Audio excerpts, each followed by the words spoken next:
सतगुरु मिले तो बंधन छूटे। एक राज्ये भक्तिमती एकटी रानी छिलेन। तिनि गीता पाठ, श्रीमद् भागवतेर पाठ, ठाकुर सेवा, हरिवासर इत्यादि भालोबासतेन। एबार रानीर तो अनेक कर्तव्य आछे, मर्यादाय थाकते हय। रानी तो साधारण दासीदेर मतन ना जे घरे घरे चले जाबे, प्रजार जार तार संगे देखा करबे। रानी माने रानीर एकटी पद आलादाई थाके।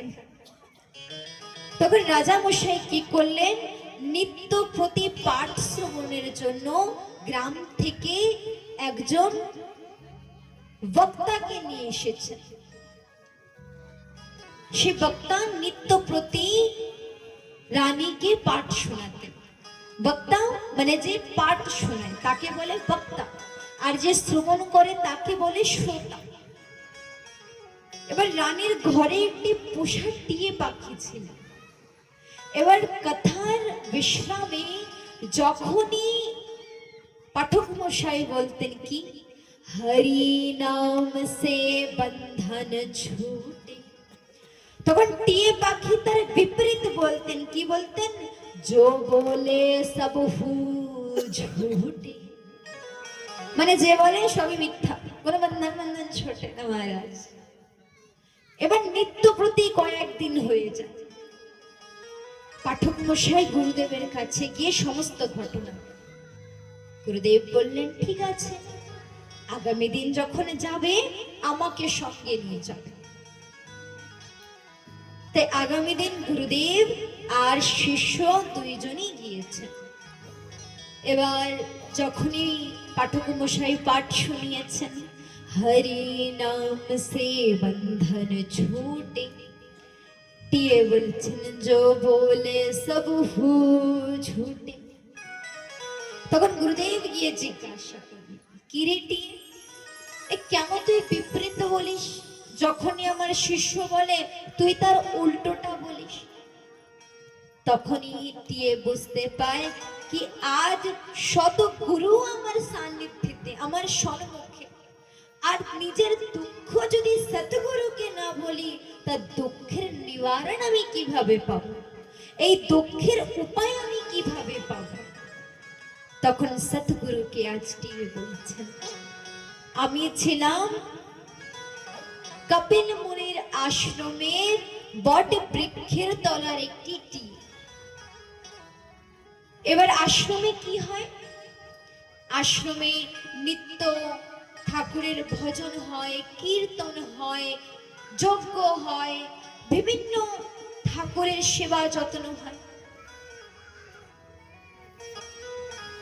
এবার আমি হচ্ছে টিয়ে, যা দেখবো তাই শিখবো। মানে দেখবেন টিয়ে পাখিকে যা শেখাবেন না, বলো মিঠু মিঠু তো মিঠু মিঠুই বলবে, যদি বলো মিঠু রাম রাম বলো সে রাম রাম বলবে। তাই টিয়ে যা দেখবে তাই শিখবে। বলেন জৈসা চরিত্র বৈসা মিত্র।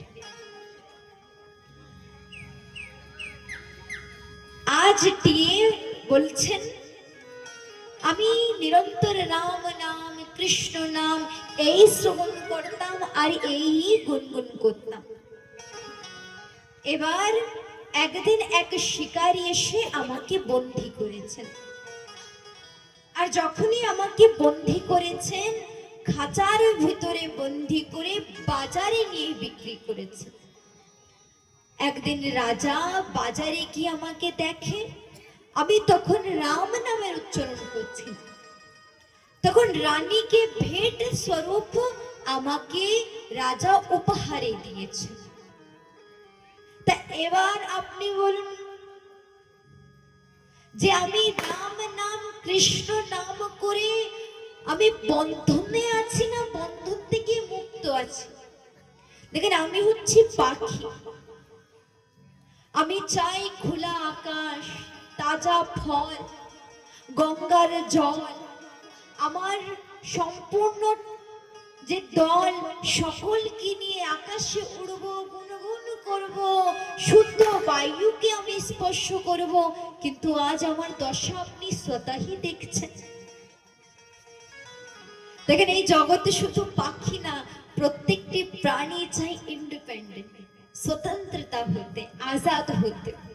কেউ চায় না যে আমি বন্দী হয়ে থাকবো, সকলেই চায় যে আমি আমার মনের মতন জীবন চাই।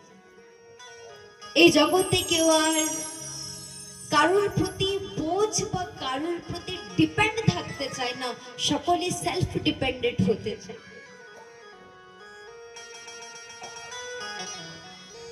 তখন সদ্গুরু কি উপায় দিয়েছেন? দিয়ে তোমার দুঃখ তো কম না, কিন্তু উপায়ও অনেক সঠিক সরল। কি উপায়? আগামী দিন যখন আমার শিষ্য পাঠ শোনাবে না, তুমি কিচ্ছু বলবে না, মন হয়ে খাঁচার ভিতরে পড়ে থাকবে, এমন নাটক করবে যে তোমার গোবিন্দায় নমো নমঃ, মানে তোমার প্রাণ চলে গিয়েছে। এই কানে মন্ত্র দিয়ে গুরুদেব তিনি চলে গিয়েছেন। আগামী দিন পাঠক মশাই পুনরায় আসলেন, পাঠ শ্রবণ করাচ্ছেন, বিশ্রামন্তে বলছেন, হরি নাম সে বন্ধন ছুটে। আজ টিয়ে কিছু উত্তর দিচ্ছে না, সাড়াই দিচ্ছে না, মন হয়ে স্থির হয়ে খাঁচার ভিতরে পড়ে আছে, চেতনা অবস্থা নাই। পাঠক মশাই চিন্তন করছে, হয় আজ না টিয়ে একটু কম শুনতে পেয়েছে, একটু উচ্চ স্বরে বল। উচ্চ স্বরে বলছেন, হরি নাম সে বন্ধন ছুটে। কিন্তু আজও টিয়ে কিছুই বলছে না। পাঠক মশাই বলছেন রানীকে, কি রানীমা, দেখো দেখো দেখো, আজ টিয়ে কিছুই বলছে না। রানী বলছেন, ও পাঠক মশাই, বন্ধন ছোটে বা না ছোটে, হয় টিয়ে পাখির প্রাণ ছুটে চলে গিয়েছে। অতি সঙ্গে খাঁচা খুলো, খাঁচা খুলো। যখনই খাঁচা খুললেন, টিয়ে পাখি সঙ্গে সঙ্গে আকাশ মার্গে উড়ে গিয়েছেন। আর কি বলছেন, ও পাঠক, হরি নাম সে বন্ধন না ছোটে,